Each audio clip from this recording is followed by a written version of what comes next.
بیٹیوں سے محبت کرنا، انہیں عزت دینا اور انہیں جگر کا ٹکڑا کہنا، یہ بھی میرے نبی کریم کی سنت ہے۔ حضرت واصف علی واصف سے کسی نے پوچھا، ماں کتنی نمازوں کے برابر ہوتی ہے؟ آپ نے فرمایا، نمازوں کی بات نہیں، ماں پورا دین ہوتی ہے۔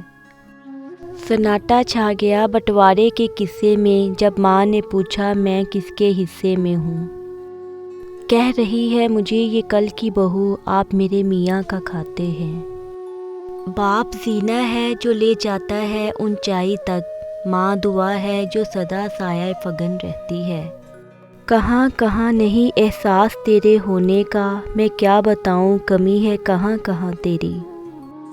شرک کے بعد سب سے بڑا ظلم ماں باپ سے سرکشی ہے۔ عورت اپنے بچپن میں اپنے باپ کے لیے برکت کے دروازے کھولتی ہے، اپنی جوانی میں اپنے شوہر کا ایمان کامل کرتی ہے، اور جب ماں بنتی ہے تو جنت اس کے قدموں تلے رکھ دی جاتی ہے۔